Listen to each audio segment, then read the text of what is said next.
que tu agis. Si comme ma douleur ne fait que monter, que tu te lèves. C'est quand mes efforts aboutissent à l'échec, que tu te pointes. C'est quand ma terre s'attaque aux eaux, que tu te lèves. C'est qui s'étonne, à qui obéit, les vents et tempêtes, et agite alors par les tempêtes et les vents. C'est qui s'étonne, à qui obéit, les vents et tempêtes, et agite alors par les tempêtes et les vents. Mais les vents, il y a ici plus que ça monter. Mais les vents, il y a ici plus que ça monter. L'enfant faut parler, son langage est vraiment troublant. Les hommes ont parlé, mais jamais comme je semble. Le docteur en parlait, mais jamais comme Jésus. Les docteurs en parlaient, mais jamais égalés. Les évangélistes en parlaient, mais jamais comme Jésus. Les apôtres en parlaient, mais jamais comme Jésus. Les pasteurs en parlaient, mais jamais comme Jésus. Car toute la plénitude vit en lui. Alléluia, toute la plénitude vit en lui. L'onction sans mesure, Alléluia, vit en lui. Alléluia, Alléluia, Alléluia. C'est qui s'étonne, à qui obéisse, mais le chômage croit seulement, mais invisible, il parvienne sur les lits de malades. C'est qui s'étonne, à qui obéisse, mais les échecs, invisible, qui opère sans douleur. C'est quand on a fait que tu as pris à la tempête. C'est quand le sang fut versé que tu as pris à ta colère.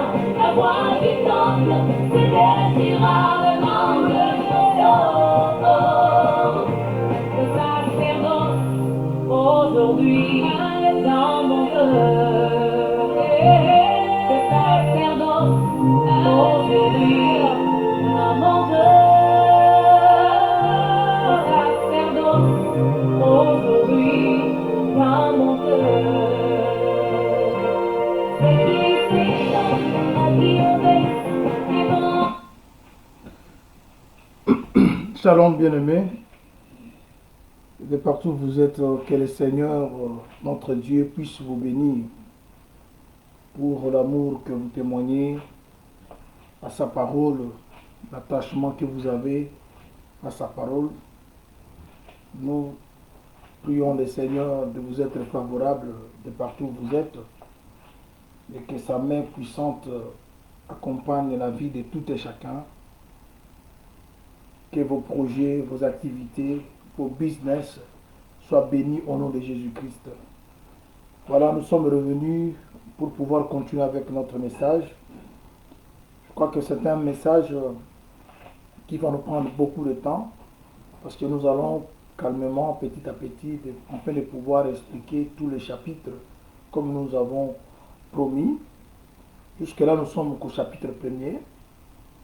Nous nous sommes dit de prendre un moment pour expliquer les choses que nous avons vues dans le chapitre 1er, parce que nous avons estimé que ces choses nous sont vraiment utiles et importantes lorsque nous allons pouvoir toucher les autres livres. Alors nous sommes revenus Toutefois, non, notre sous-thème de l'autre fois, mais partie B, la longue robe, parce qu'il faut que nous prenions notre temps de pouvoir expliquer tout ce que le prophète nous a décrit d'après sa vision. Et vous verrez maintenant son importance lorsque nous allons entamer le chapitre 2, parce que dans chaque église, on doit prendre une des descriptions qu'on nous a montrées dans le chapitre 1, on l'insère à la présentation de la personne qui est l'ordonnateur de cette dictée, de cette lettre qui devait être écrite pour les églises, à l'église. Alors, je vais recommander rapidement, entre les mains du Seigneur, ces moments que nous allons pouvoir passer devant sa présence, tout autour de sa table, que son esprit qui a toujours accompagné le sien nous accompagne comme il en a fait toujours d'autrefois. Éternel notre Dieu, nous sommes très reconnaissants pour ton amour à notre égard et nous te sommes vraiment reconnaissants pour cette grâce que tu nous as faite cet après-midi de pouvoir nous approcher de ton trône de grâce. Beaucoup n'ont pas eu cette occasion, bien qu'ils le désiraient, mais l'occasion ne leur a pas été accordée. Nous ne sommes pas meilleurs que cela, mais nous disons simplement que c'est l'amour que tu as manifesté à notre faveur. Voilà, nous t'invitons, Seigneur, de prendre place à notre réunion de cet après-midi, afin de pouvoir parler à nos cœurs, afin de pouvoir nous éclairer selon l'amour de Seigneur, selon ton amour, afin que nous puissions, Seigneur, devenir comme tu l'as toujours désiré. Hors d'état de nuit, nous mettons toute puissance de l'ennemi qui cherche à nous empêcher à bien pouvoir comprendre ta parole. Nous le mettons hors d'état de nuit. Daigne régner en roi et en maître absolu pendant tous ces services, Seigneur, du début à la fin, comme tu l'as toujours été. Et nous voulons que la grâce, Seigneur, accompagne tous les saints, tous les bien-aimés qui sont connectés en ce net moment de pouvoir comprendre, Seigneur, le langage, le mot, les phrases que tu vas pouvoir utiliser pour notre bien. Nous sommes simples instruments, nous demandons à ce que tu règnes, que tu domines, afin que nous disparaissions, afin que nous soyons effacés, afin que tu prennes, Seigneur, de la place pour parler. Parce que quand tu parles, Seigneur, le cœur de tes enfants sont touchés et sont ramenés. Au nom de Jésus-Christ, nous t'avons ainsi prié. Amen. Bien-aimés, vous savez que le dimanche, nous avons abordé notre sous-thème sur la longue robe, parce que cette robe, elle est du nombre des éléments, des choses qu'on nous a démontrées ou décrites, des choses qu'on nous a décrites dans le livre de l'Apocalypse par rapport à la vision que le prophète Jean avait vue. Alors, aujourd'hui, nous allons pouvoir approfondir ce sous-thème avec quelque chose, afin que si le Seigneur nous prête vie, demain on revient, on prend encore un autre élément par rapport au yeux rouge, parce que nous avons dit ceci, la description qu'on nous a montrée du Seigneur au milieu de ces chandeliers, ça parle du jour du jugement, ça parle du jour de la colère. Mais on a vu quand même, bien que la colère est à venir, mais maintenant dans l'église, le Seigneur exerce son jugement. Et c'est ce que nous étions occupés à expliquer. Pourquoi il était habillé en robe longue. Et nous avons expliqué que c'est parce qu'il doit aussi vêtir, c'est avec qui il doit exercer ses jugements. Parce que le monde doit être jugé par nous qui sommes saints. Alors pour que nous jugions le monde, nous devons aussi être vêtus. Parce que le juge doit avoir une tenue. Et nous qui sommes des juges aussi, selon la prophétie de la parole, nous devons avoir aussi la même tenue. C'est pour cela que nous nous sommes vus être vêtus du pan de la robe de Dieu. Alors aujourd'hui, j'aimerais prendre une écriture qu'on avait lue l'autre fois. Ésaïe chapitre 6. Je lis le verset 1er. Et nous allons reprendre aussi Ézéchiel 16. Je lis Ésaïe, premièrement, et puis chapitre 6e, le premier verset.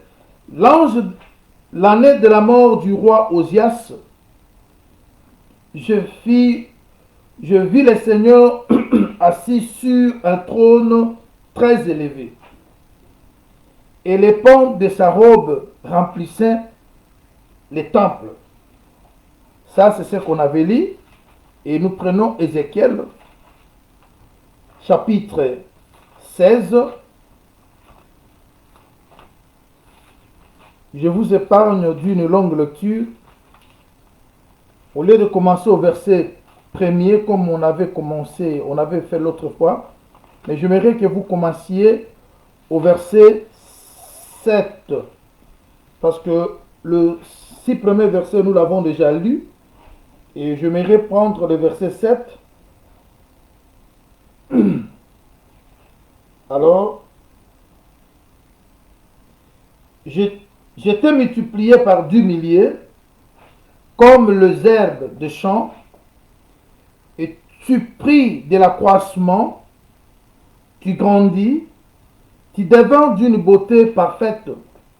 Tes seins se formèrent, ta chevelure se développa, mais tu étais nu, entièrement nu. Je passais près de toi, et je te regardais, et voici ton temps était là, le temps des amours. J'ai tendu sur toi le pan de ma robe. Je couvris ta nudité, je te jurai fidélité, je fis alliance avec toi, dit le Seigneur l'Éternel, et tu fis à moi. Voilà, bien-aimés,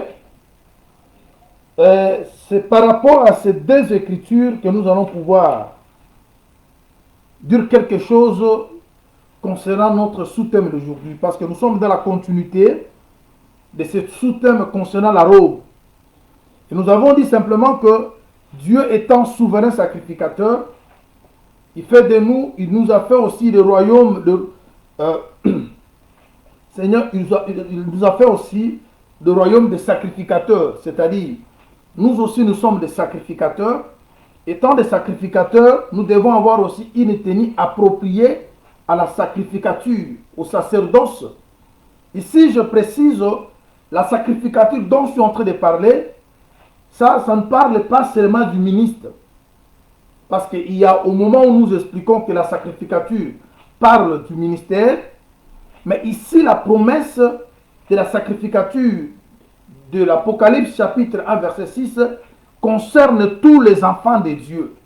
Enfin, tout enfant de Dieu, il est dans la sacrificature. Ici, cela ne veut pas dire que tout enfant de Dieu devient ministre, non. C'est un langage pour expliquer simplement que vous êtes appelés à faire l'œuvre de Dieu, à vivre comme un peuple élu, un peuple choisi, un peuple qui est différent des autres. Parce que les sacrificateurs avaient une vie autre que toute la maison d'Israël. Et vous allez vous rappeler, et ce qu'on avait expliqué l'autre fois, que cette promesse, avant que ça puisse être accordé à Lévi, c'était une promesse qui était faite à tout Israël. Selon Exode chapitre 19, le verset 4 au 5 au 6e. Maintenant ici, nous sommes maintenant ce peuple-là qui a cru, et nous sommes devenus un royaume de sacrificateurs, mais au-dessus de nous, il y a un souverain sacrificateur qui est le Seigneur. Maintenant, qui a une robe, et nous devons aussi être vêtus de la même robe. Voilà, on avait pris le moment d'expliquer beaucoup de choses autour de ça, mais aujourd'hui, il y a une chose que vous allez retenir. Quand Isaïe nous a montré ce qu'il a vu dans la vision, il dit que il a vu le Seigneur assis sur un trône élevé. Cela explique qu'il y a plusieurs trônes, mais le trône qui était au-dessus des autres, c'est celui-là sur lequel le Seigneur était assis. Maintenant, lorsqu'il est assis sur le trône élevé, le pan de sa robe maintenant couvre les temples ou remplit les temples. Ici, je veux que vous saisissiez quelque chose. Ici, nous avons deux choses. Nous avons celui qui est sur le trône et nous avons celui qui est sur la terre. Parce que le trône, c'est le ciel même. Parce que si vous lisez Actes chapitre 7, je crois à partir du verset 49, et si vous lisez Ésaïe 66, là nous voyons que le ciel c'est le trône de Dieu et la terre c'est son marchepied. Ici, Dieu lorsqu'il est sur le trône, il met ses pieds sur la terre. Je me rappelle que une fois je vous ai déjà parlé de quelque chose concernant Dieu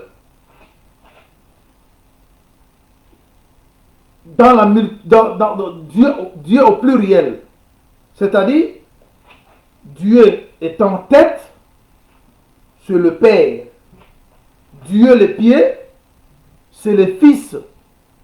Et Dieu le main, c'est le Saint-Esprit. C'est-à-dire, Dieu c'est un corps qui a une tête.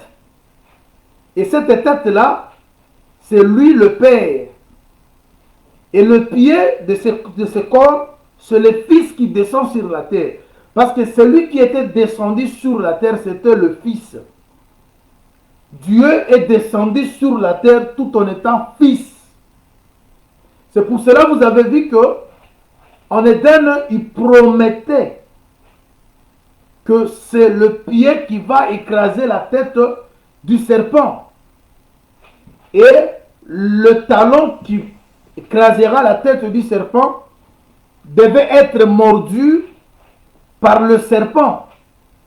Et quand nous rentrons maintenant dans l'accomplissement des choses, on a vu que le pied qui était descendu pour écraser la tête, c'était tout un homme. Et cet homme, c'est Jésus. C'est-à-dire, il n'était pas descendu comme tout le corps, mais il est descendu simplement comme les pieds. C'est pour cela que vous avez vu que le jour où Jésus sort de l'eau de baptême, il se passe quelque chose. Le Père parle au ciel. En même moment, le Fils est sur la terre et l'Esprit descend sous forme d'une colombe. Vous voyez? C'est-à-dire, il est à la fois les trois. Il est le Père, étant celui qui est sur le trône. Il est le Fils, étant celui qui est descendu pour faire un travail. Parce que quand Dieu est descendu pour accomplir un travail de rachat, pour accomplir le travail de la rédemption, il prend la forme du Fils. C'est-à-dire, il prend la forme de pied. C'est-à-dire, il prend la forme du pan de la robe. Parce que c'est le pan de la robe qui entre dans le temple. Et celui qui était entré dans le temple, c'était le Fils. Vous voyez? Maintenant, le Fils vous a dit, celui qui m'a vu a vu le Père.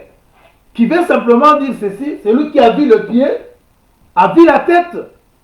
C'est-à-dire, le pied et la tête ne sont pas des choses parce que les deux font partie d'un seul corps.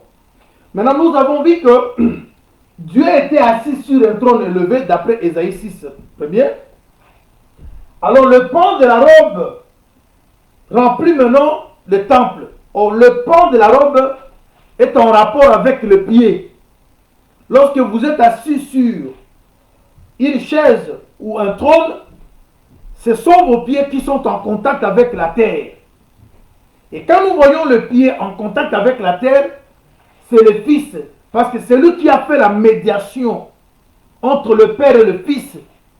Ce sont les pieds. Ici, nous voyons que le pied, c'est le Fils qui doit faire la médiation entre Dieu et les hommes pour nous ramener en relation, en unité avec Dieu. Alors maintenant, quand le pied descend sur la terre, autrement, c'est le pan de la robe. Parce que vous avez vu que ce n'est pas toute la robe qui a couvert Jérusalem d'après Ézéchiel 16, il a dit que je suis passé auprès de toi, mais je t'ai couvert par le pan de ma robe. Or, le pan, le pan de la robe n'est pas toute la robe. Le pan de la robe, c'est une partie de la robe. Mais c'est la partie qui touche la terre. C'est la partie qui est en rapport, en relation, qui entre en contact avec la terre, avec la saleté. Alors, nous allons expliquer quelque chose par rapport à ça.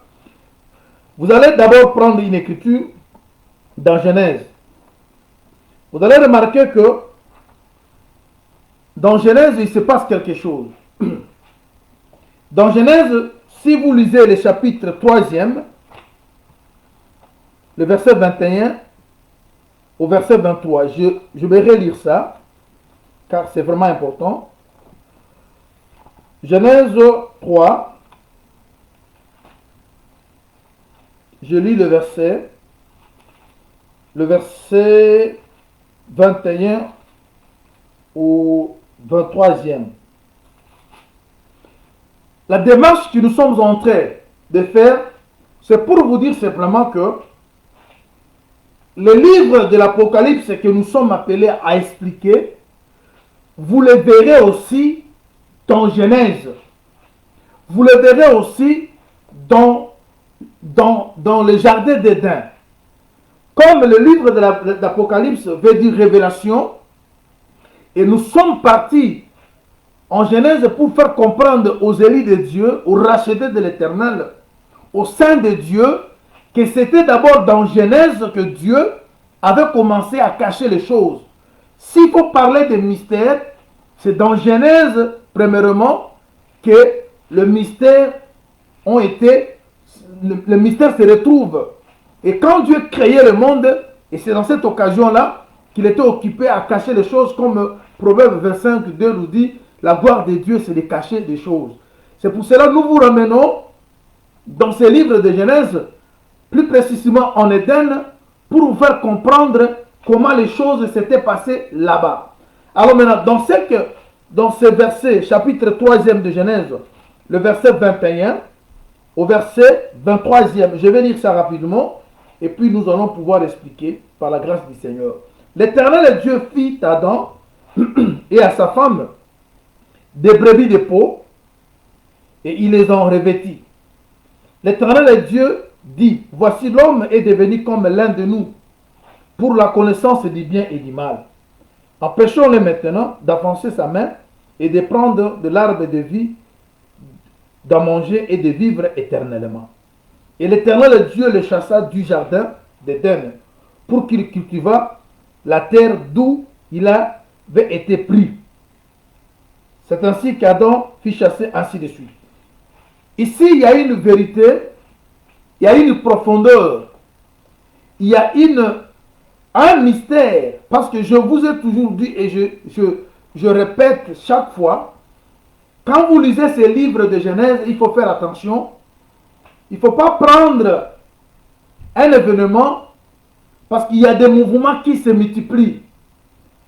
Il y a des mouvements qui se répètent. C'est-à-dire, vous allez trouver un mouvement qui donne une autre explication par rapport à un autre mouvement. Maintenant ici, qu'est-ce que vous allez remarquer? Je veux calmement que vous puissiez comprendre avec nous. On nous parle ici qu'avant qu'Adam soit chassé du jardin, Dieu lui donne un habit de peau. Et en sortant du jardin, Dieu lui donne une mission. Il lui dit, je te renvoie d'aller cultiver la terre d'où tu as été tiré. C'est-à-dire, Adam sort de l'Éden tout en recevant une mission. Il partait pour accomplir quelque chose.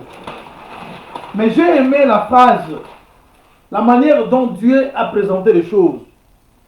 Parce que vous allez vous rappeler je vous ai toujours dit ceci.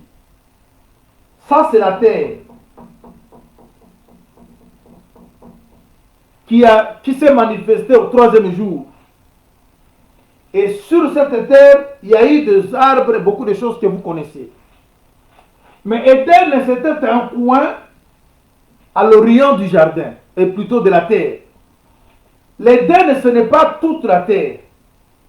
L'Éden, c'était qu'un petit coin. Adam, lui, avant d'entrer en Éden, il était dans cette terre. Il s'est retrouvé ici. Sa formation a eu lieu ici. Ensuite, Dieu l'a amené en Éden. Maintenant, Dieu le renvoie maintenant là où il avait été tiré. Il a été tiré de cette terre. On l'a amené en Éden. C'est là-bas qu'il a régné comme roi. C'est là-bas qu'il a eu la grâce d'avoir ses yeux s'ouvrir. C'est là-bas qu'il a eu l'habit d'un animal. C'est là-bas qu'il a eu la connaissance. Et c'est là-bas qu'il a eu la sémence. Et maintenant, Dieu lui dit, tu rentres, cultiver la terre, là où tu as été tiré. Maintenant, Adam, lorsqu'il sort de l'Éden, pour aller vers la terre où il a été tiré, il sort vêtu.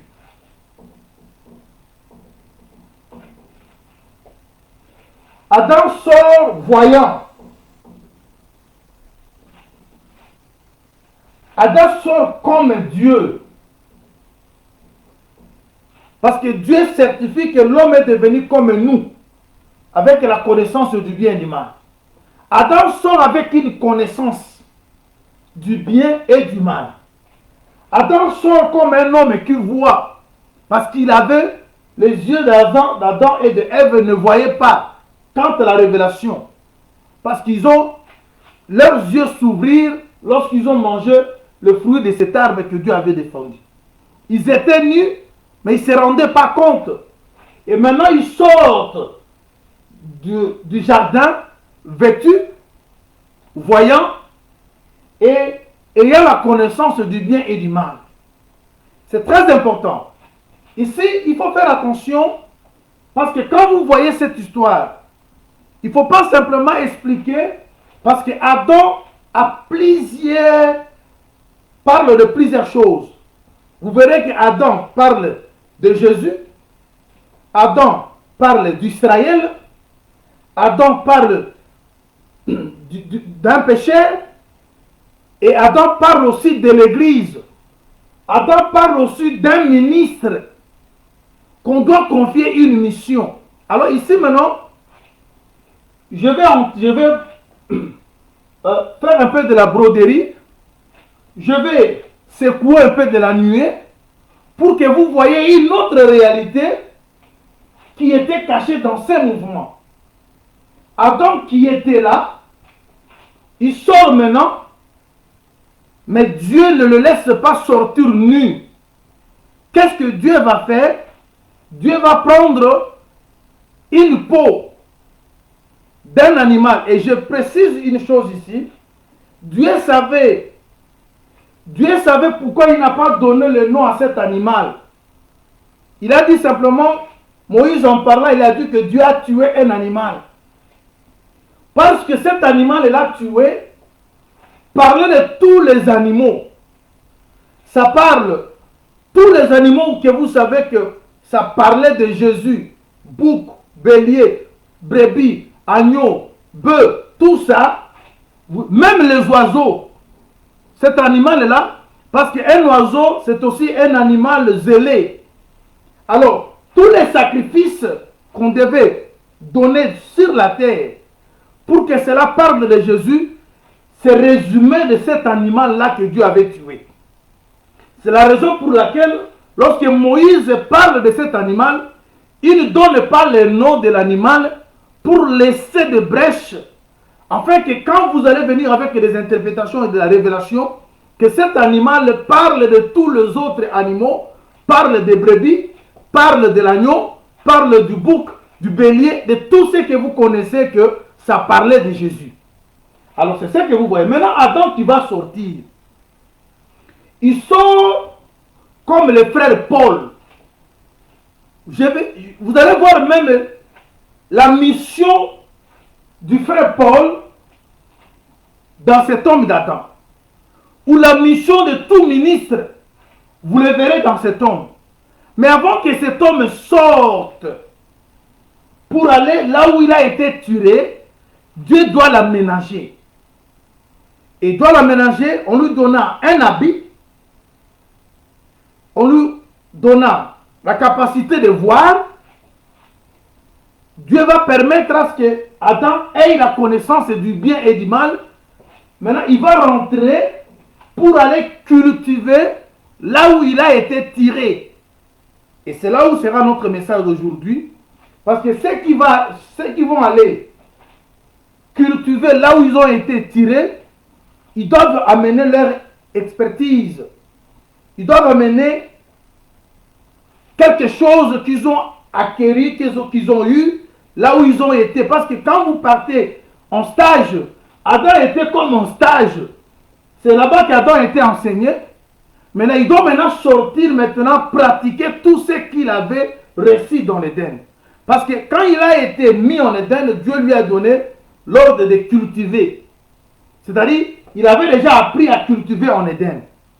Maintenant, il va maintenant rentrer cultiver la terre comme il en avait fait en Éden. Maintenant, pour que vous puissiez vous fixer, je vais prendre une écriture dans le livre des Actes des Apôtres, chapitre 26. Nous lisons Acte 26, verset 15. 15 au 18e. Acte 15, 26. Je lis le verset 15e au 18e. J'ai répondu, qui es-tu, Seigneur? Et le Seigneur dit, je suis Jésus que tu persécutes. Mais lève-toi et tiens-toi sur tes pieds, car je te suis apparu pour t'établir ministre et témoin des choses que tu as vues et de celles pour lesquelles je t'apparaîtrai. Je t'ai choisi du milieu de ce peuple et du milieu de païens vers qui je t'envoie, afin que tu leur ouvres les yeux pour qu'ils passent des ténèbres à la lumière, de la lumière de la puissance de Satan à Dieu, pour qu'ils reçoivent par la foi en moi le pardon de péché. Très important. Regarde maintenant quelque chose qui se passe ici. Vous savez ce qu'était le frère Paul. Paul fut un pharisien, persécuteur de l'église, d'après que les Écritures nous attestent dans Actes chapitre 9. Maintenant, Paul, il a été élu de Dieu, choisi par Dieu avant la fondation du monde. Il a fait cette déclaration dans Galates lorsqu'il disait, lorsqu'il a plu à celui qui m'avait mis à l'écart dans le sein de ma maman de me révéler son fils. C'est-à-dire, il était un élu, mais il faut que le temps soit là pour que la révélation du Fils de l'homme puisse être accordée à Paul. Et quand il a eu cette révélation, vous connaissez l'histoire. Maintenant, pendant sa défense devant le roi Agrippa, il raconte ce qui s'était passé. Il dit quoi? Dieu lui a dit, je t'ai apparu pour t'établir ministre, témoin des choses que tu as vues et des choses que tu vas voir. Et je vais dire quelque chose. Le ministère n'est pas simplement que vous connaissez toutes choses le même jour. Quand Dieu vous juge ministre, il vous donne des choses nécessaires d'abord, afin que vous commenciez la marche. Mais pendant la marche, il va vous révéler encore d'autres choses. Vous remarquerez que le ministère de Paul, il n'a pas eu... Parce que quand nous lisons la Bible, nous nous donnons l'idée comme si les apôtres, ils avaient toute la connaissance le même jour. Non. Ils grandissaient aussi. Mais avant qu'ils commencent le ministère, ils avaient eu quand même des choses nécessaires qui devaient leur permettre de commencer le ministère. Mais pendant qu'ils exercent le ministère, Dieu leur révélait encore des choses plus importantes. Ici, vous allez le remarquer dans la déclaration du frère Paul, il dit que Dieu lui a montré des choses, mais il lui a promis aussi des choses qu'il va lui révéler. Mais il établit ministre, il précise, j'étais choisi au milieu d'un peuple. Le peuple là en question, c'est Israël. Maintenant, au milieu des nations, c'est là, Paul, c'est pour cela que vous le voyez, porter le nom de Paul, qui est le nom de Romain. Il porte le nom de Saoul, qui est le nom de Juif. Il était à la fois juif, par son origine, mais il était à la fois païen, par ses comportements. Alors Dieu l'a choisi au milieu de juifs qui étaient des pharisiens, et au milieu de païens, les gens qui n'obéissaient pas à la parole. Maintenant, Dieu lui a donné la connaissance, Dieu l'a transformé, et Dieu devait maintenant l'envoyer vers le peuple ou les païens où il a été tiré afin de faire le travail d'ouvrir les yeux à ceux-là. Et c'est de même que Dieu a fait avec Adam. Adam était ici comme les autres poussières de la terre. Il était aussi un païen. Il ne connaissait pas Dieu. Mais Dieu l'a soutiré de cette masse pour l'amener dans son église. Et là-bas, Adam a appris des choses. Maintenant, après avoir eu de l'expertise, Dieu doit maintenant le renvoyer pour cultiver la terre là où il a été tiré. C'est ça le problème qui se passe ici. Mais avant qu'Adam sorte pour aller travailler, cultiver, il doit avoir une tenue. C'est Dieu lui-même qui lui donne l'habit de peau. Et Adam sort aussi un voyant. Parce que vous allez remarquer que avant que Paul commence la mission, lorsqu'il a croisé le Seigneur, il était devenu aveugle. Il ne voyait pas. Et ensuite, Dieu l'a ouvert les yeux. Et il y a les yeux physiques, il y a aussi les yeux spirituels. Et quand nous lisons Actes, ça nous parle des yeux physiques, d'accord. Mais plus les yeux spirituels. Parce que les choses que Paul ne comprenait pas autrefois, maintenant lorsqu'il a croisé le Seigneur, il en a compris, il devient maintenant le défenseur de cette doctrine-là que lui-même l'avait persécuté autrefois. Pourquoi? Parce qu'il a eu les yeux ouverts. Maintenant, Dieu lui donne la mission d'ouvrir aussi les yeux de ceux qui ne voyaient pas, parce que lui aussi était aveugle. Et vous le voyez avec Adam.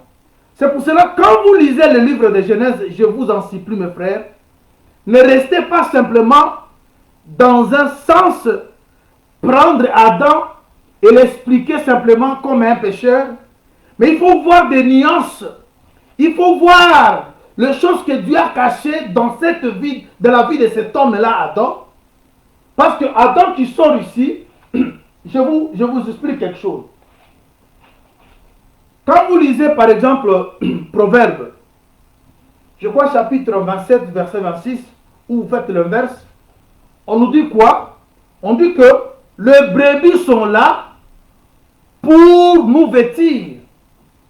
C'est là où nous disons que l'animal qui était tué, c'était une brebis ou c'était un agneau. Parce que les traductions, vous allez trouver des traductions où on parle de brebis, vous allez trouver des traductions où on parle de l'agneau. Mais c'est toujours la même chose. Mais on dit que c'est pour nous vêtir. Alors vous allez comprendre que quand Dieu vient pour nous vêtir, il ne vient pas comme un lion. C'est pour cela que vous avez vu que c'est le lion qui était assis sur le trône, élevé. Ça c'est le lion, le roi. Maintenant, le pan de la robe qui était entré, qui remplissait le temple, c'est l'agneau. Parce que l'habit qui nous a couverts, ce n'est pas l'habit du roi, mais c'est l'habit de l'agneau.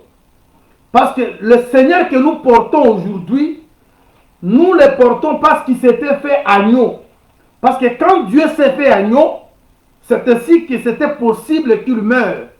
Et en mourant, ça a permis à ce que nous qui étions nus puissions être couverts par le pan de la robe. Or, le pan de la robe, comme je venais de le dire, c'est en rapport avec le pied.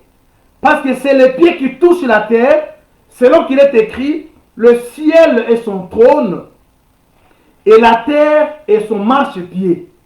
Or, sur la terre, il y avait une bête, mais la prophétie avait dit que le pied viendra écraser la tête du serpent. C'est-à-dire, Dieu ne s'était pas déplacé. Il était toutefois sur le trône, mais il n'a fait que descendre son pied. C'est pour cela que vous voyez qu'à la fois, il est sur le trône, et à la même minute, il est sur la terre, parce qu'il est à la fois la tête, il est le main, il est le pied. Parce qu'il dit quoi? Jésus dit, je veux qu'il soit un comme nous sommes un. Nous comprenons que Dieu est un. Mais Dieu est un, c'est-à-dire quoi? Il est à la fois Père, il est à la fois Fils, il est à la fois Esprit. C'est ça notre Dieu. Il joue le rôle du Père en restant sur le trône comme le lion. Le même Dieu qui est sur le trône, il fait descendre son pied sur la terre. C'est ça le Fils. Et le Fils, quand il descend, il se fait faible et il devient l'agneau. Parce que c'est l'agneau qui doit maintenant écraser la tête du serpent tout en se faisant faible. Parce que quand Dieu s'est fait faible, sa faiblesse est plus forte que la force des hommes. Alors c'est ainsi que nous voyons le pied qui était descendu, c'est ça le pan de la robe, et c'est bien ça l'agneau, et sa peau, c'est ça le pan de la robe qu'on doit maintenant couvrir à un homme pour que sa nudité ne soit pas visible. Et maintenant, on te dit maintenant de sortir et d'aller maintenant là où tu étais. Bien aimé, l'évangile que nous recevons, il faut que nous rentrions vers ceux avec qui on a persécuté l'évangile, vers ceux-là avec qui on vivait dans le mal pour témoigner ce que Dieu a fait dans notre vie. Vous voyez que Adam, il va maintenant rentrer pour cultiver. Et cultiver quoi? Je vous amène quelque part. Parce que la terre vers où Adam devait aller, ou vers qui Adam devait aller, c'était une terre déjà maudite. Éden était resté bien, mais la terre où partait Adam, on devait trouver des ronces et des épines. Maintenant, quand vous venez maintenant cultiver là où il y a des ronces et des épines, qu'est-ce qui va se passer? Je lis une écriture. Je vais prendre rapidement 2 Corinthiens chapitre 9. Je lis le verset 8 au 10e. 2 Corinthiens 9. Ok. Regarde ce que le verset 8 nous dit dans 2 Corinthiens 9.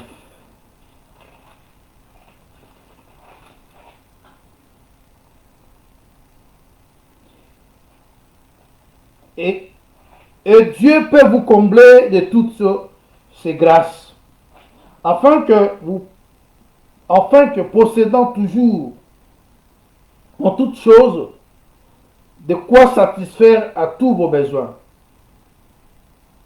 vous ayant encore en abondance pour toute bonne œuvre, selon qu'il est écrit, il a fait de la largesse, il a donné aux indigents, sa justice subsiste à jamais.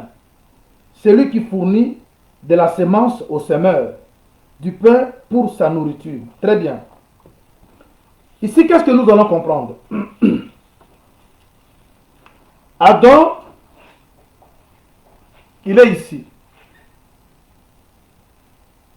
Vous allez vous rappeler de ce qu'on a parlé le dimanche ou le jeudi de la semaine passée. Dans l'Éden, il y avait des arbres. Il y avait des arbres qui avaient des fruits et dont les fruits n'avaient pas de semences. Alors, quand Dieu donnait l'ordre à Adam, dans le chapitre 1er de Genèse,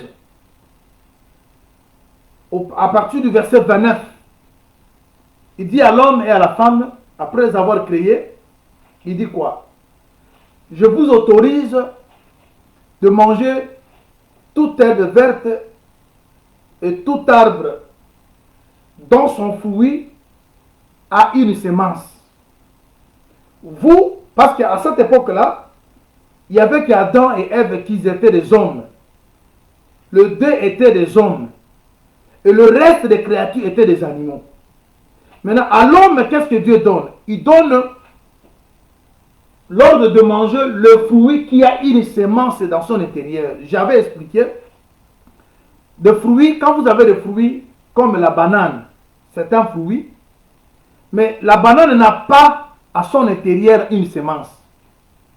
Contrairement à la mangue, contrairement à une orange. Quand vous avez la mangue a un noyau, et ce noyau-là, c'est une semence que vous pouvez semer. Vous mangez la mangue et vous restez avec le noyau qui est la semence, qui peut vous donner encore un autre arbre, un autre manguier. C'est comme avec une orange. C'est un fruit, mais qui a des semences. Vous pouvez manger l'orange, mais vous restez avec des semences que vous pouvez semer et qui vous donne encore un orangier. Et il y a aussi des fruits qu'on doit semer par boutique, qu'on ne sème pas par des fruits, des semences. Alors, maintenant, Dieu avait précisé que le fruit que vous allez manger doit avoir une semence à l'intérieur. Mais quant aux animaux, Dieu leur a donné que les herbes. Le temps me manque pour établir une différence entre les animaux et les hommes. Nous sommes les hommes. Et les hommes, c'est toute personne que Dieu lui donne la parole, mais avec le souci que cette parole laisse en lui ou en elle une semence qui doit produire tout un arbre dans la vie de la personne. Parce que l'arbre, c'est le Seigneur. C'est pour ça que le frère Paul dira que son souci était de voir Christ formé en nous. Or, pour que Christ soit formé en nous, il faut que nous recevions Jésus comme une semence. Et Jésus, c'est toute une semence. Alors maintenant, vous voyez. Alors maintenant, Corinthiens nous dit quoi? On dit que c'est Dieu qui donne la semence au semeur. Or, la mission que Dieu donne à Adam, de venir ici, d'accomplir sur la terre, là où il a été soutiré, c'était de cultiver. Mais quand vous allez cultiver, vous devez avoir la semence. Or, si Dieu ne vous donne pas la semence, vous n'en aurez jamais. Or, la semence, d'après Luc, chapitre 8, verset 11, on dit que la semence, c'est la parole de Dieu. C'est-à-dire, déjà ici, depuis l'Éden, Adam devait recevoir une semence, afin qu'il parte maintenant s'aimer là où il y a des ronces et des épines. C'est-à-dire, lui, d'abord, Adam, il était ici. Il était de nombre de païens. C'est comme toi, c'est comme moi. On était tous païens. Mais quand le Seigneur nous croise, c'est pour que nous devenions aussi lumière du monde. Vous voyez? Il dit, vous êtes la lumière du monde, vous êtes le sel de la terre. C'est-à-dire, après avoir croisé le Seigneur, notre vie doit devenir un enseignement, afin que ceux qui étaient restés dans les ténèbres rejoignent le Seigneur par notre canal. C'est-à-dire, nous devons enseigner. Nous ne pouvons pas partir à l'église, écouter la parole de Dieu, pour que cette parole ne fasse absolument rien. Non. La mission de Dieu est que tout enfant de Dieu devienne un instrument un moyen par lequel Dieu passe pour interpeller les autres. Parce que quand la Bible dit que les saints jugeront le monde, oui, vous devez juger le monde aussi par votre façon de vivre. Quand vous êtes dans un coin, dans un milieu, et la façon dont vous vivez, ça interpelle les autres. Ça amène les gens à comprendre que non, nous sommes différents de cet homme-là. Parce que le frère Pierre, dans son discours, dans 1 Pierre chapitre 3, il dit que les femmes doivent enseigner sans parole. Oui, il y a des femmes physiques comme ça, mais nous savons aussi que toute l'église du Seigneur, c'est une femme. Nous tous, nous devons aussi enseigner sans parole. Bien aimé, on peut enseigner comme j'enseigne là, on vous donne le verset, mais la pratique de la parole, la mise en pratique de la parole à côté de ceux qui ne comprennent pas Dieu, c'est un enseignement. Quand vous vivez dans l'amour, quand vous savez manifester la tempérance et la patience, les gens sauront lire qu'en vous, il y a une chose qui est écrite. Parce qu'un enfant de Dieu, c'est une lettre qui est écrite et lue des autres. C'est-à-dire les gens qui sont en face de toi, ils doivent lire en toi la vie de Dieu. C'est pour cela, quand vous êtes dans l'Éden qui est l'église, c'est là où vous partez maintenant recevoir la sémence. Vous verrez maintenant que ici, Adam a eu la sémence. Parce que Dieu ne pouvait pas le renvoyer s'aimer, cultiver, sans que Dieu nous puisse lui donner la sémence. Je crois que l'écriture là, de 2 Corinthiens nous a confirmé que c'est Dieu qui donne la sémence au semeur. Or, la première personne à s'aimer, parce que si vous avez vu Caïn s'aimer, être cultivateur, il a vu ça chez son père. Caïn ne pouvait pas être cultivateur s'il n'a pas vu cela chez Adam qui était son père. Pour que Caïn soit cultivateur, il a copié ça de son père. Pour qu'Abel aussi soit berger, il a copié ça de chez Caïn son père, plutôt Adam son père. Parce que Adam, il était à la fois jardinier et il était à la fois berger. Quand on lui a donné l'autorité sur tous les animaux dans le jardin, c'est ce qu'il faisait. Il dominait sur les animaux parce que c'est lui qui a donné le nom aux animaux et c'était lui aussi qui gardait le jardin. Alors, ces deux enfants ont manifesté le travail ou ce qui était dans leur père. Alors maintenant, Adam, il sort. Il a eu la connaissance. Il a eu la sémence qui est la parole. Dieu va maintenant le faire sortir. Ici, il faut que vous compreniez une chose. Il y a le volet où on parle qu'Adam fut chassé parce qu'il a péché.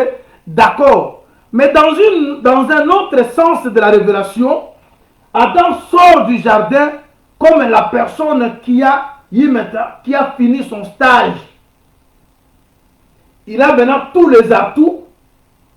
Il sort maintenant avec la mission d'aller cultiver, d'aller maintenant partager l'expérience qu'il a acquise du jardin auprès de ceux avec qui il vivait autrefois. Quand vous écoutez la parole de Dieu, il faut que cette parole de Dieu soit maintenant un enseignement auprès de ceux-là avec qui tu as vécu dans l'impudicité, dans la tromperie, dans les mensonges et dans toutes ces choses-là. Alors, regarde maintenant. On voit que Adam ici avait eu la sémence. Parce que le verset que je vous ai donné là, de Genèse 1er, 29 au 30e verset, on voit que ce qu'Adam mangeait, le fruit avec la sémence à l'intérieur, c'était la manière de Dieu de lui donner la sémence. Or, la sémence, d'après Luc 8, 11, la sémence, c'est la parole de Dieu. Alors, Dieu, pour t'envoyer faire un travail de s'aimer, il doit te rendre un homme, te faire de toi un homme outillé. Il faut qu'il te donne, des outils, des capacités, des pouvoirs. Alors, nous voyons Adam sortir. Alors, il sort maintenant avec une peau. Une peau d'un animal. Je crois que tous nous affirmons que cet animal est tué, c'est Jésus. et porter la peau, c'est-à-dire Adam a porté Christ, dont le frère Paul dit, revêtez-vous du Seigneur Jésus. C'est-à-dire, vous ne pouvez pas aller juger. C'est pour cela, quand je vous explique sur cet homme qui avait la robe longue au milieu des chaises chandeliers comme juge, c'est-à-dire un juge, il doit nécessairement être lui-même vêtu. Être vêtu veut simplement dire ceci, vous êtes lui, toi, vous êtes vous-même jugé, parce que quand vous jugez les autres, vous devez être exemplaire. Vous ne pouvez pas venir nu et tout en jugeant les autres, non. Vous devez être d'abord vêtu. Parce que vous qui jugez les autres, vous devez être un homme correct. Vous qui conduisez les autres, vous ne pouvez pas être aveugle. C'est ainsi que vous voyez Adam qui sort du jardin, il sort voyant. Il n'était pas aveugle, parce que si un aveugle conduit un aveugle, tous les deux vont tomber dans un trou. Mais Adam, déjà à partir de l'Éden, ses yeux s'ouvrirent. Il voit. Il sort maintenant voyant. Il sort vêtu. Je vous amène quelque part. Nous allons lire une écriture. Nous allons prendre une écriture rapidement. Ésaïe chapitre 7. Nous lisons le verset 23 au verset 25. Adam est sorti comme un bœuf. Il sort maintenant du jardin comme un bœuf. Il sort du jardin comme une brebis. Je lis Ésaïe 7. Je commence au verset... Ésaïe 7, je commence au verset 23.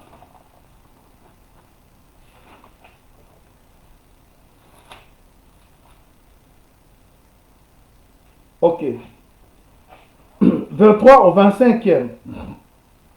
En ce temps-là, tout lieu qui contiendra 1000 ceps de vignes, valant 1000 cycles d'argent, sera livré aux ronces et aux épines. On y entrera avec les flèches et avec l'arc, car tout le pays ne sera que ronces et épines.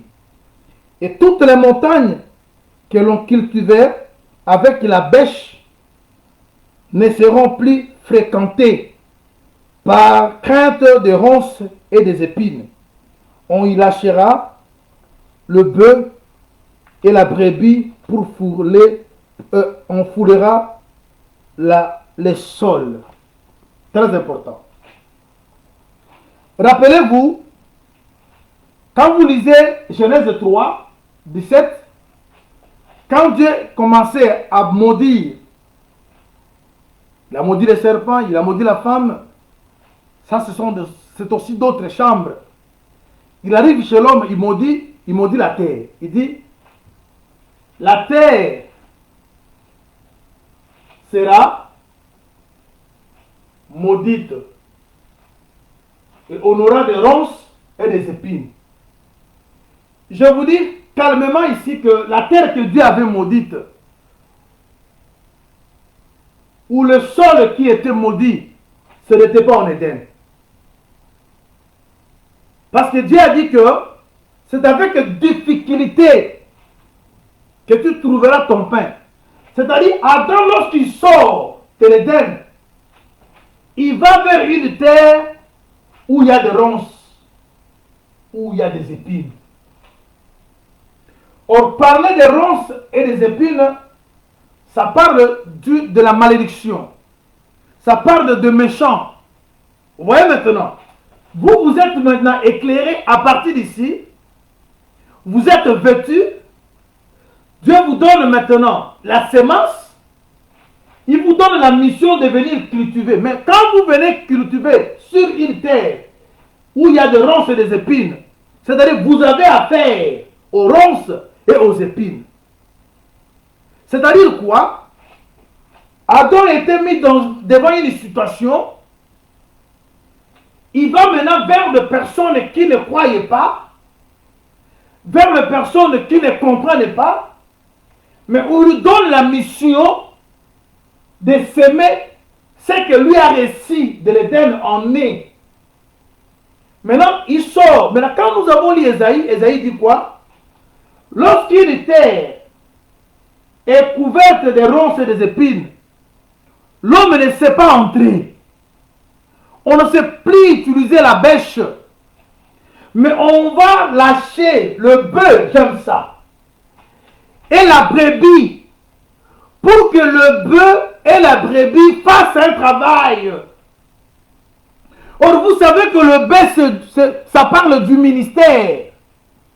C'est-à-dire, la terre vers où Adam partait était déjà couverte de ronces et des épines. Maintenant, pour qu'Adam cultive sur cette terre, il doit être un bœuf. On parlait du bœuf, se parlait du ministère. Il devait être une brebis. Pourquoi une brebis? Pourquoi un bœuf? Et pourquoi Isaïe le parle? Le frère Paul dit quoi? Quand vous lisez 1 Corinthiens 9, il nous fait voir que c'est le bœuf qui laboure. Parce que pour cultiver, il faut enlever les ronces.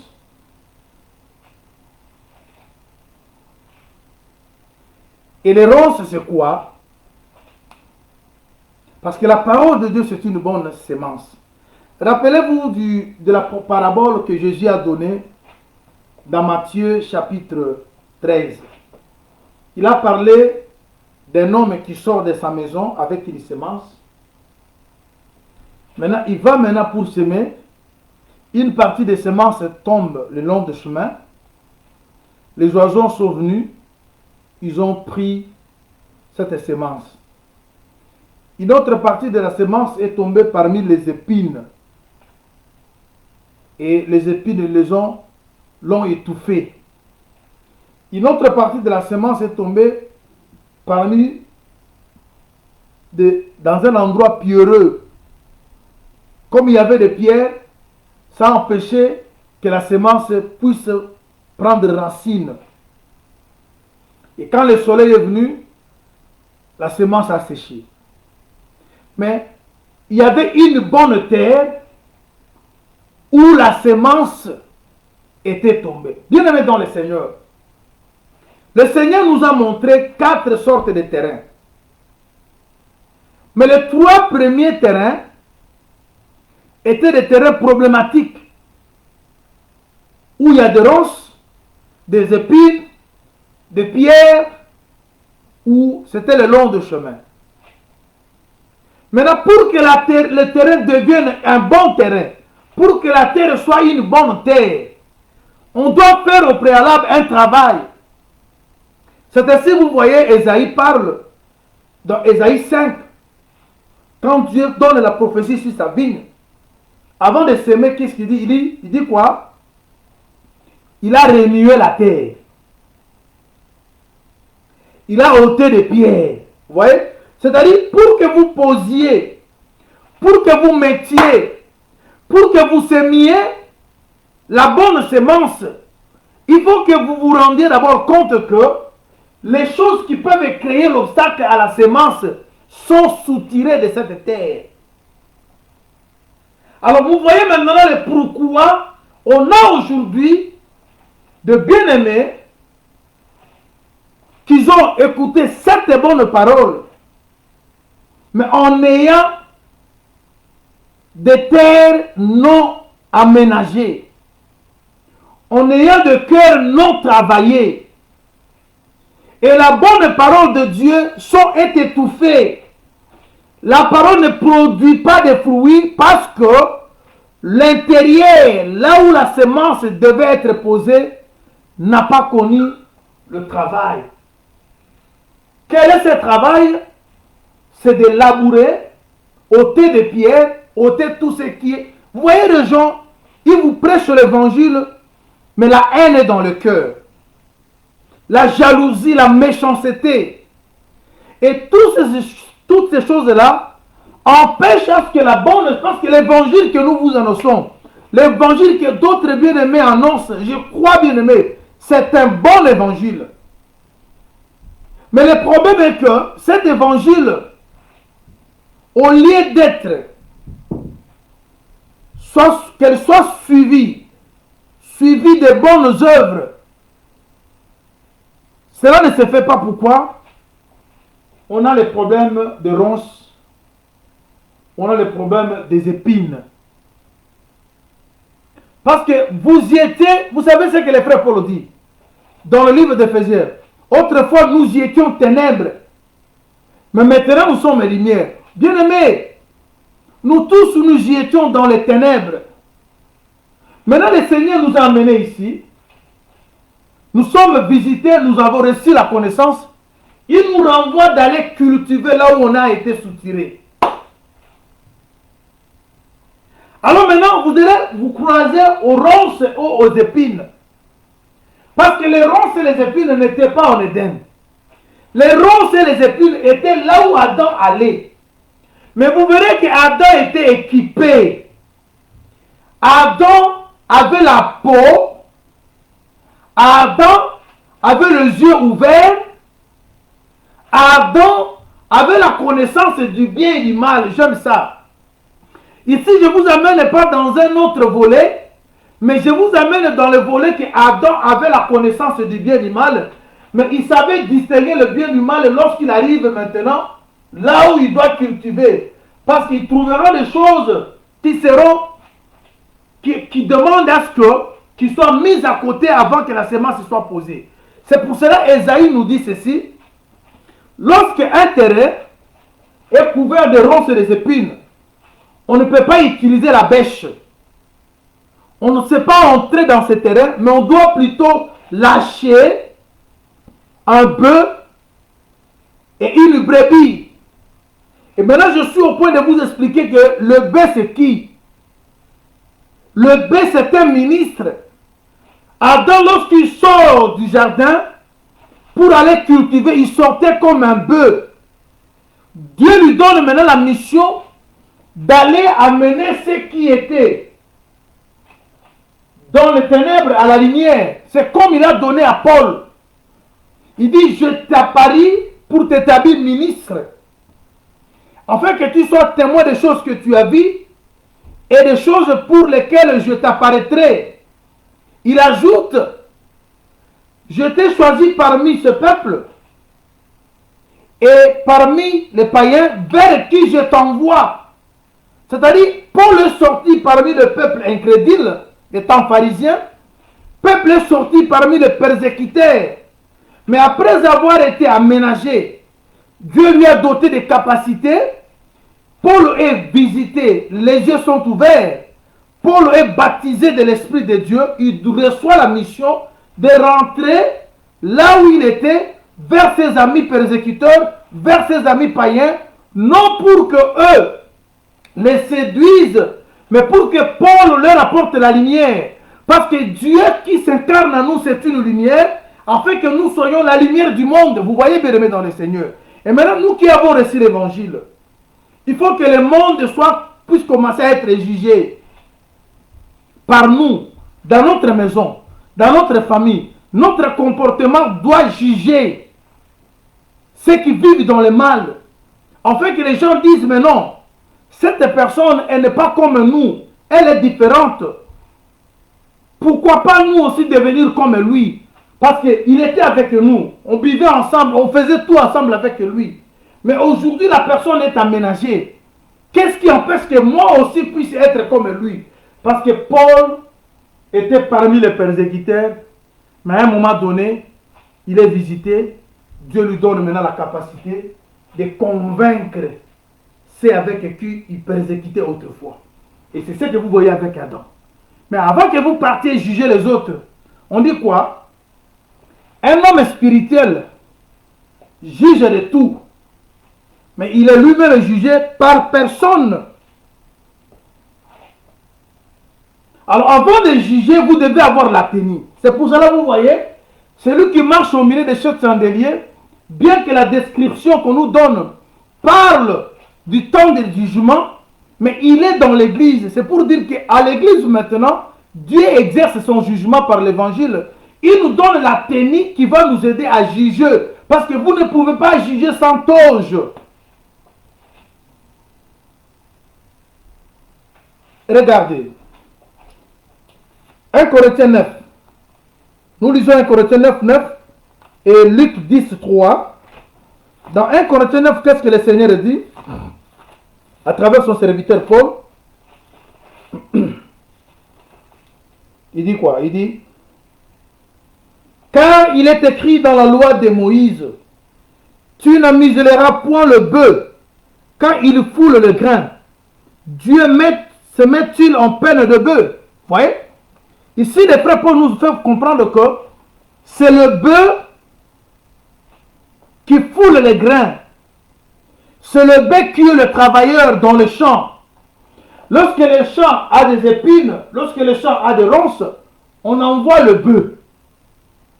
Le bœuf, c'est un ministre outillé, qui doit affronter les épines et les ronces. Maintenant, lorsqu'Adam ronce sort du jardin, il sort un ministre fait. Il est voyant, il a une tenue, vous voyez, et il a la révélation. Parce que la tenue, et il a la sémence. La tenue est très... Parce que quand vous cultivez, après avoir labouré la terre, il faut que vous puissiez poser la sémence. Et vous avez vu qu'Adam a eu la sémence depuis le jardin. Quand Dieu lui disait de manger le fruit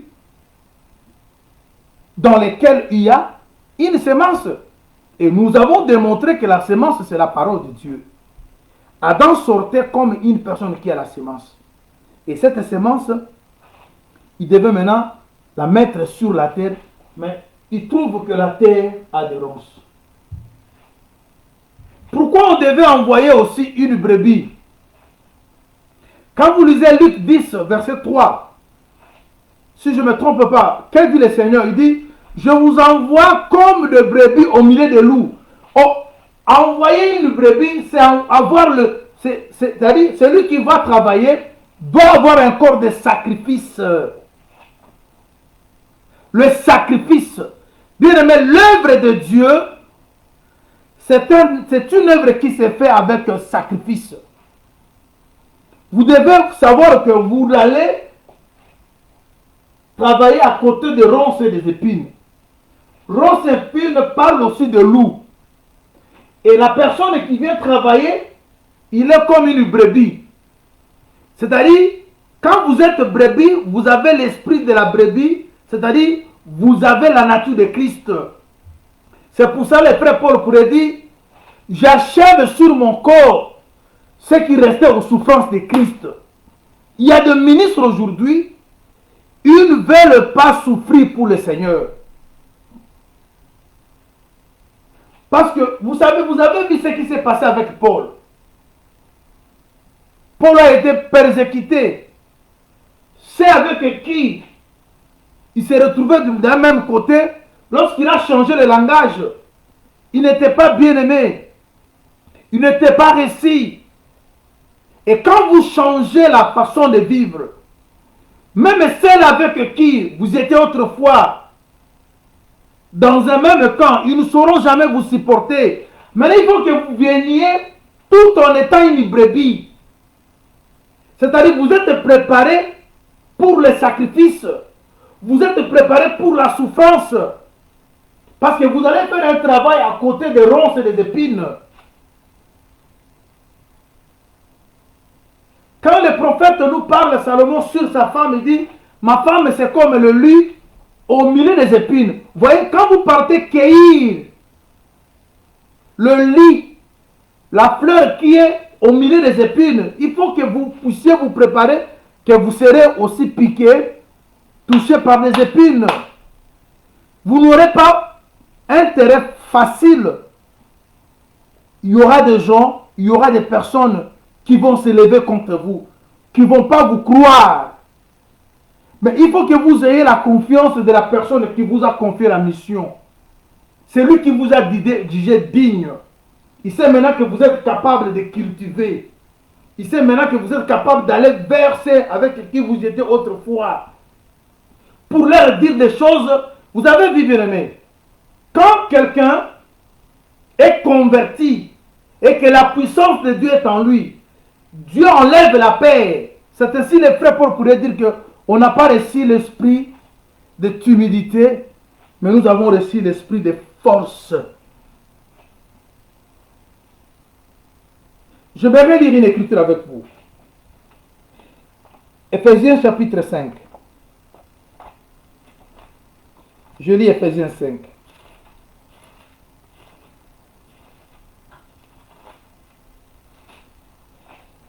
Éphésiens 5, je commence au verset 6. Regarde ce que le prophète nous dit ici. Que personne, Éphésiens 5, 6, que personne ne vous séduise par de vains discours, car c'est à cause de ces choses que la colère de Dieu vient sur le fils de la rébellion. N'ayez donc aucune part avec eux. Autrefois vous y étiez ténèbres, et maintenant vous êtes lumière. Dans le Seigneur, marchez comme les enfants des lumières. Car le fruit de la lumière consiste en toutes sortes de bonté, de justice et de vérité. Examinez ce qui est agréable au Seigneur. Et ne prenez point part aux œuvres infructueuses des ténèbres, mais plutôt condamnez-les. Vous voyez? Quand quelqu'un est voyant, c'est-à-dire la personne est éclairée. Un voyant, c'est une personne éclairée. Parce que Matthieu 6, 22 nous dit que l'œil, c'est la lampe du corps. Vous voyez maintenant? Adam, lorsqu'il sort, il sort comme une lampe. C'est pour cela, vous voyez, on nous parle que l'homme était au milieu de 7 chandeliers. Un chandelier, c'est une lampe. L'église, c'est une lampe. Et quand vous êtes une lampe, vous êtes là pour éclairer ceux qui sont dans les ténèbres. Alors l'apôtre dit que autrefois vous étiez ténèbres, mais maintenant vous êtes lumière. Alors vous ne pouvez pas prendre part aux œuvres des ténèbres, mais par contre, vous devez les condamner. C'est-à-dire Adam qui était ténèbres comme eux. Parce que lorsqu'Adam a quitté cette terre pour aller au jardin, il était aveugle. Il ne voyait pas. Il était nu. Dieu lui a donné de la grandeur, mais Dieu ne l'avait pas vêtu encore. Ah, ça c'est encore un autre élément. Aujourd'hui, les gens aiment la grandeur. Nous avons des hommes de Dieu, les soi-disant, ils s'intéressent qu'à la grandeur. Que les gens disent, remarquent qu'ils sont grands. Mais cependant, les personnes sont nues. Parce que quand vous êtes nus, vous ne saurez pas juger. Parce que quand vous jugez les gens, quand vous condamnez le mal que font les autres, les gens doivent voir réellement si vous êtes en mesure de vivre ce que vous faites, vous dites aux autres. Parce qu'il est écrit, comment voyez-vous la paille qui est sur l'œil de l'autre et vous n'êtes pas en mesure de voir la poutre qui est sur votre œil? Ce qui explique que, avant que vous portez un jugement sur les autres, soyez d'abord capable de vous juger vous-même. Voilà la raison pour laquelle le frère Paul dira, examinez-vous vous-même pour savoir si vous êtes dans la foi. Il faut que vous rendiez d'abord compte que vous êtes dans la foi, afin de montrer aux autres le chemin. Si vous ne voyez pas, comment pourriez-vous montrer aux autres le chemin? C'est pour cela, le chandelier, c'est la lampe, et c'est dans cette lampe-là que cet homme que nous appelons juge faisait le mouvement. C'est pour dire simplement que c'est lui qui alimentait le chandelier, pour que le chandelier soit également vêtu au point de juger les autres. Bien aimé, je veux que vous prenez cette écriture. Je lis Jérémie. Jérémie nous dit quelque chose ici. Et puis nous allons citer par rapport Jérémie 4, verset 3. Jérémie 4.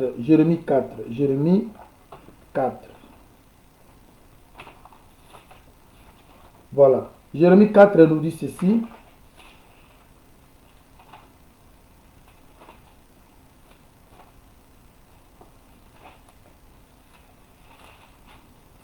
Jérémie 4, 3, je lis, on dit quoi?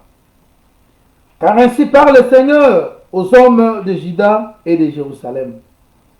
Défrichez-vous un champ nouveau Ne semez pas parmi les épines. Circoncisez-vous par l'Éternel. Circoncisez vos cœurs, hommes de Juda et habitants de Jérusalem. J'aime ça. Il dit quoi? Il ne faut pas s'aimer parmi les épines. Il faut faire que le champ devienne un champ nouveau. Or, le champ ne peut devenir nouveau si et seulement si les choses mauvaises comme ronces et épines sont ôtées. Maintenant, le prophète, il descend dans le verset qui suit pour nous faire comprendre qu'il ne parlait pas du champ physique, mais il parlait du champ du cœur. C'est-à-dire, le cœur de tout enfant de Dieu, c'est un champ où la semence doit être posée. Et c'est dans le cœur des gens qu'habitent les mauvaises choses. Alors, si vous voulez semer la bonne parole, il faut d'abord ôter ces mauvaises choses qui dominent dans le cœur. Bien-aimé dans le Seigneur. La grandeur. Les gens peuvent dire de toi, parler en ton sujet, citer tes noms. Tu es connu de toute la terre. Mais si tu n'es pas vêtu, rappelez-vous de 2 Corinthiens chapitre 5. On dit que nous serons pris si et seulement si nous serons trouvés vêtus. Parce que le Seigneur va revenir. Il a promis de revenir. Nous prendre. Mais celui qui sera pris est seulement celui qui sera trouvé vêtu. Mais tu seras vêtu de quoi? Tu seras vêtu de cet animal qu'on a tué dans le jardin. Et c'est pour cela le salut d'Adam est assuré.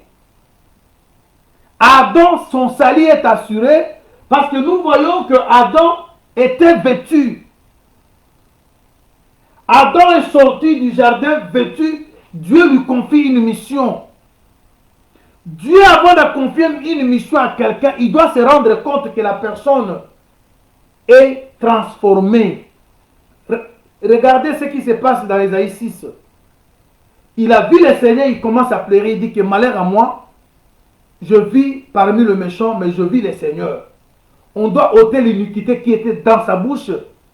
On le faisait toucher par une pierre qui venait de l'autel et on lui dit que l'iniquité est ôtée. C'est ainsi qu'on lui confie la mission.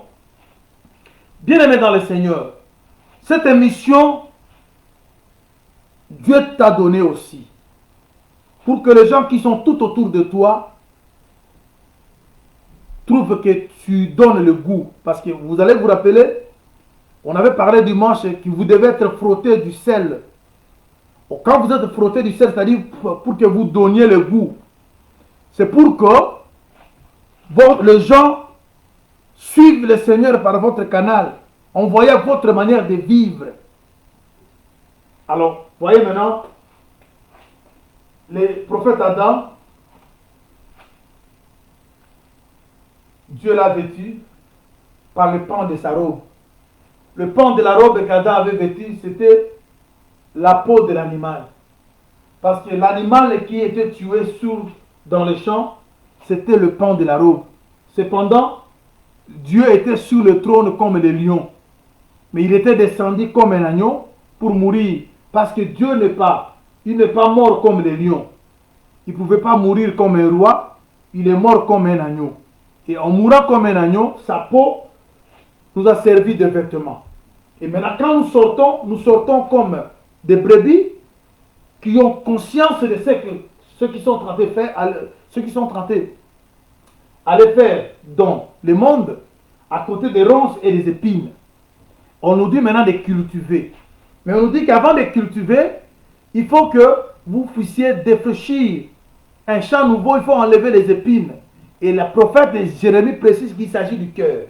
C'est-à-dire, bien-aimés dans le Seigneur, vous, mes frères bien-aimés, de l'Assemblée des saints, de l'évangile éternel, de l'évangile de la grâce, de la saine doctrine, de tous les mots que nous citons, pour faire voir aux gens que nous ne sommes pas comme eux.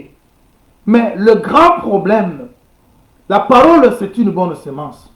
Mais si dans nos cœurs, les choses qui doivent étouffer la bonne parole de produire le fruit ne sont pas ôtées, on ne sera que des personnes qui mettent des bruits, mais ne reflétant rien de Dieu. Parce que quand la bonne semence croise la bonne terre, ça donne 100, ça donne 60 et 30. ont donné 100, 60 et 30, c'est Abraham, Isaac et Jacob. Or, ce sont les trois là qui sont les co-héritiers de la même promesse. Parce qu'Abraham, c'est le Dieu appelé, selon Ésaïe 51, et c'est le Dieu a béni. Ésaïe nous dit que vous qui poursuivez la justice, jetez le regard sur Abraham. Lui, c'est le je l'ai appelé. Maintenant, quand la semence de Dieu, qui est la bonne parole, croise un terrain travaillé où les épis de le ronces sont ôtés, ça donne le fruit 100. Ça donne 60. Ça donne 30. Le temps me manque pour entrer, commencer à expliquer pourquoi ça donnait 100. Pourquoi ça donnait 60. Et pourquoi ça doit donner 30. Mais il faut que la terre soit une bonne terre. Mais pour que la terre soit bonne, il faut que le ronces et les épines soient ôtés. Alors c'est pour cela il faut que celui qui entre maintenant dans le champ soit un bœuf, soit également une brebis. Il faut que le ministre soit des travailleurs. C'est pour ça que vous avez vu que le frère Paul, il disait que je travaillais pour plus que et tous. C'est pour parler qu'il était un bœuf. Et il nous a démontré aussi comment il a souffert pour cet évangile. C'est pour expliquer qu'il était aussi une brebis. Les gens aujourd'hui ne veulent pas souffrir. Les ministres veulent la gloire. Nous qui sommes de cet évangile, nous condamnons les choses mauvaises comme Éphésiens nous a dit. Mais cependant, nous-mêmes, nous vivons dans ça. Quand vous allez nous regarder, vous voyez que ces gens aiment la gloire. Mais ils se cachent. Ils cherchent à savoir comment ils sont plus grands que les autres. Je vais terminer par cette écriture. On rentre vite dans ce qu'on avait lu, Ézéchiel. Ézéchiel chapitre 16. Le Seigneur est là pour nous vêtir. Parce que le monde sera jugé par nous. Le Seigneur va juger le monde. Et les saints jugeront le monde. Mais les saints doivent être vêtus. Ils doivent avoir la longue robe. Et la ceinture doit être sur la poitrine. Et je vais terminer en disant ceci. Quand nous sommes dans Ézéchiel chapitre 16, regarde ce que le Seigneur dit. Et regarde ce que le Seigneur dit. Nous sommes dans Ézéchiel 16. Ah, le Seigneur est merveilleux.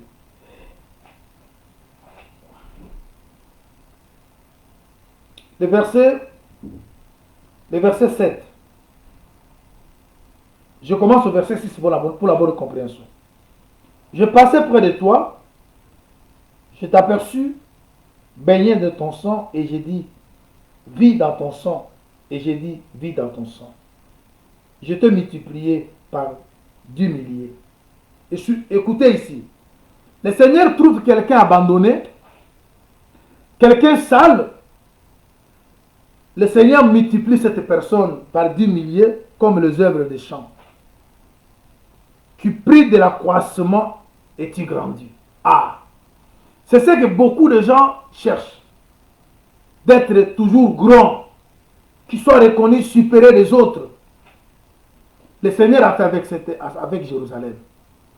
Il a multiplié Jérusalem par 10 milliers, comme les herbes des champs. Israël a pris de l'accroissement.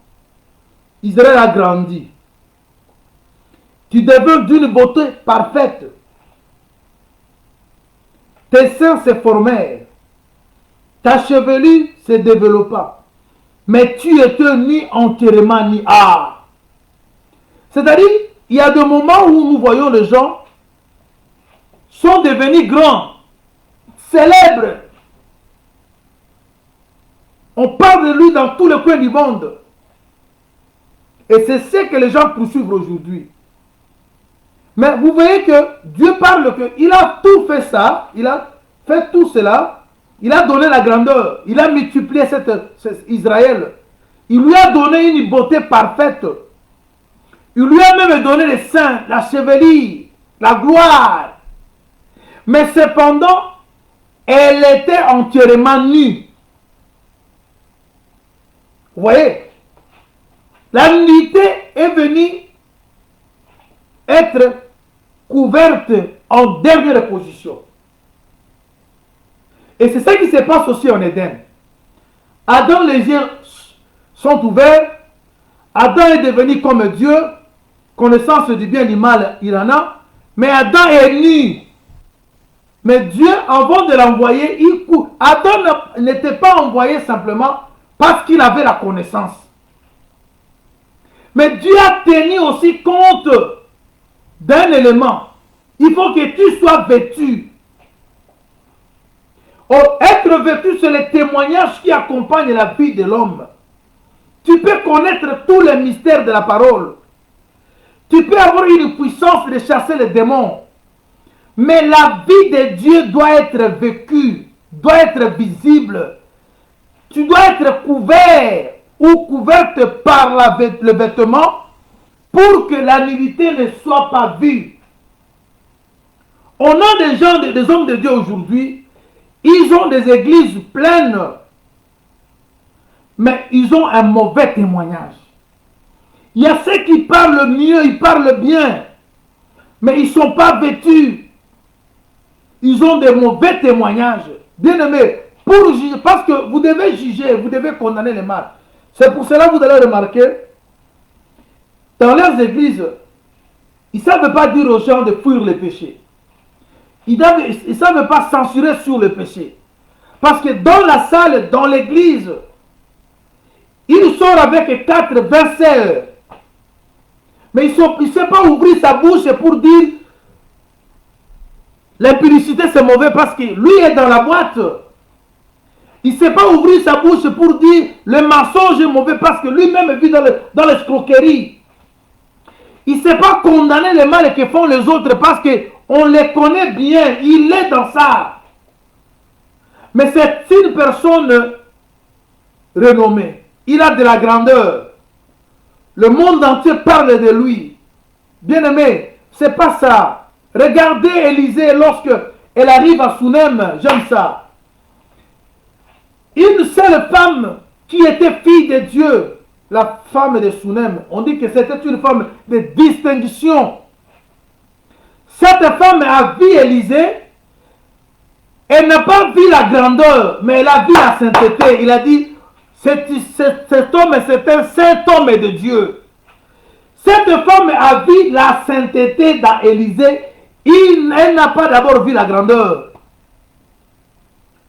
Les hommes de Dieu sont devenus ceux qui cherchent la grandeur. Ils passent à la télé non pour édifier le peuple, mais pour démontrer comment ils sont grands. Comment ils sont au-dessus des autres. Comment ils sont bénis plus que les autres. Comment ils connaissent les choses plus que les autres. Mais vous verrez ici que la connaissance était là, parce que quand on donne à Jérusalem le sein, le sein c'est pour allaiter. Mais Jérusalem était toute fanue. Quand on donne à Israël, à Jérusalem, la longue chevelure, c'est la gloire. Mais elle était nue. Quand Jérusalem est grandi, multiplié, ton église peut devenir la grande église du monde. Dans toutes les villes, tu as des églises de cellules. Ce n'est pas ça ce que le Seigneur veut. Parce qu'aujourd'hui, bien aimé, les gens définissent les choses très mal. Oh, moi je suis là pour bâtir, je suis là, je veux bâtir l'église. Mais lui-même, la personne qui vous parle là, sa vie n'est pas bâtie. Avant que vous y allez bâtir la vie des autres, il faut que vous soyez vous-même bâti. Oh, j'aime ça. Aujourd'hui, les gens pensent qu'un apôtre, c'est quelqu'un qui ouvre les églises. Non, un apôtre, c'est quelqu'un qui donne la nature de Christ aux gens. Vous allez bâtir la vie des gens par l'enseignement. Mais avant que vous bâtissiez la vie des autres, il faut que vous-même vous soyez bâtis. Avant que vous allez chercher à couvrir la nudité des autres, soyez vous-même couverts. Ayez un bon témoignage. Parce que le jugement que vous allez porter doit être un jugement de valeur. Et c'est la raison pour laquelle vous verrez que cet homme-là qui avait la robe longue, et il avait aussi une ceinture sur sa poitrine. Pourquoi la ceinture? Parce que c'est par là que je veux m'arrêter. Parce que demain, on va passer à autre chose. Romains chapitre 3. Nous lisons le verset 4.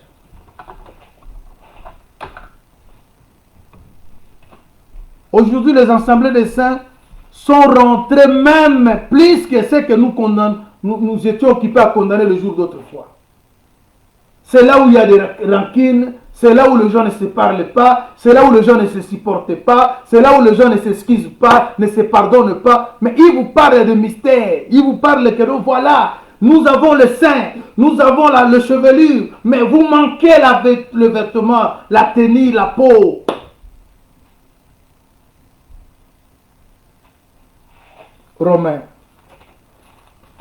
Romains 3, 4. En tout cas, que le Seigneur vous bénisse, bien-aimés, et que Dieu, qui est le bon enseignant, parachève son œuvre dans le cœur de ses enfants. Parce que nous ne saurons pas parler mieux que lui. Il parle plus que tout le monde. C'est lui qui sait faire pousser la semence. Romains 3, 4 nous dit, loin de là, que Dieu au contraire soit reconnu pour vrai, et que tout homme pour mentir, selon qu'il est écrit, afin que tu sois trouvé juste dans tes paroles, et que tu triomphes lorsqu'on te juge. Vous voyez? Quand vous jugez, vous devez être reconnu vrai, comme le Seigneur Dieu, les bons juges, il se reconnaît vrai. C'est nous qui juge les autres. Nous qui avons toujours l'habitude de condamner. Ah, Bitouloukou. Oh, ça c'est le Bitouloukou. Oui. Nous voyons le Bitouloukou. D'accord. Nous sommes une église. Nous sommes bénis. Nous avons la connaissance. Nous avons la chevelure. Nous avons le sein. Nous sommes multipliés. Nous voyons les choses que Adam aussi avait eu la connaissance avant d'être vêtu. Les yeux étaient déjà ouverts, mais le vêtement est venu après. Vous pouvez avoir tout ça, mais si vous n'êtes pas vêtu, vous êtes malheureux. Et quand vous êtes vêtu, c'est-à-dire vous avez porté Christ. Et quand vous sortez, les gens verront, ils vont dire, ces gens, ils sont des chrétiens. Ce ne sont pas les apôtres qui avaient déclaré que nous sommes chrétiens. Mais c'est parce que les gens ont vu. Ils ont vu que ces gens ont avalé quelque chose. Quand les gens remarquent en vous la nature de Dieu, les gens disent que vous êtes le saint. Les gens ne diront pas que vous êtes gras. La femme de Sunem n'a pas dit que voilà le grand homme de Dieu. Il a dit le saint homme de Dieu. Cherchons à être saints. Cherchons à être purs. Afin de condamner les mal. Bien-aimés dans le Seigneur, voilà, nous sommes à la fin de ce message d'aujourd'hui. Dieu voulant, demain, on pourra revenir pour continuer avec notre message. On est toutefois dans le chapitre 1 et nous allons pouvoir parler de beaucoup de choses avant que nous entamions les autres chapitres. C'est vraiment important que ces choses puissent être expliquées en détail. Nous sommes dans l'église, le jugement est à venir, mais maintenant dans l'église, le Seigneur juge. Il nous donne sa tenue, il nous donne sa nature pour que le monde soit aussi jugé. Là où nous partons, là où nous vivons, les gens doivent voir que nous sommes différents d'eux et eux-mêmes commencent à condamner leurs actes en comparant leur vie à la nôtre. Parce que nous sommes le sel de la terre, nous sommes la lumière du monde. Voilà, nous allons prier le Seigneur afin que le Dieu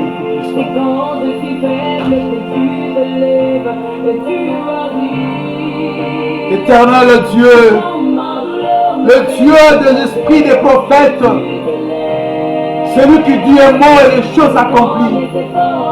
On était aujourd'hui devant ton peuple comme un simple instrument, le canal par lequel tu pouvais passer pour arroser ce peuple, mon Dieu. Seigneur, on a fait ce qu'on pouvait faire, mais nous laissons la charge entre ta main. Toi qui changes le cœur, toi qui transformes la vie de ton peuple, Seigneur Dieu, accompagne ces messages, accompagne cette parole dans la vie de tes enfants. Qu'on ne cherche pas la grandeur, qu'on cherche la qualité, qu'on accepte d'être vêtu par ta peau. Oh, car ta peau c'est le pont de la robe, Seigneur. Oh Dieu, tu as rempli le temple par le pont de ta robe. Remplis nos cœurs, car nos cœurs c'est ton temple, Jésus. Habite nos cœurs, Seigneur, Seigneur notre Dieu.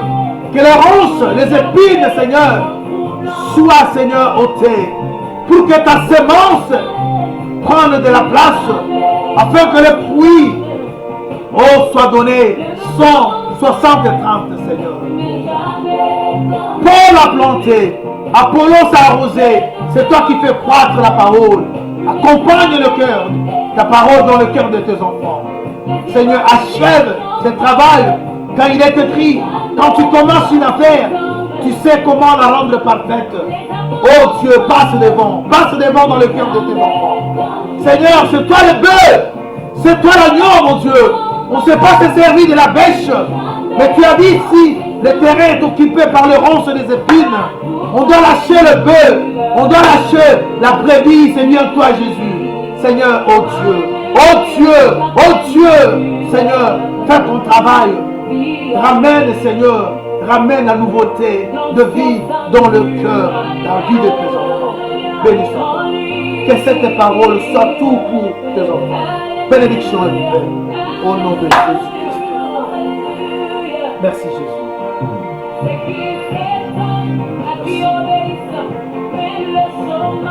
Soyez bénis, bien-aimés. Que Dieu vous bénisse. Passez une bonne soirée. On se retrouve demain à la même heure, 18h. On sera là pour continuer avec le message si Dieu nous prête vie. Toutefois, nous allons vous faire un signe par un petit message. Soyez bénis. Passez une bonne soirée. Merci. Que la paix du Seigneur vous accompagne.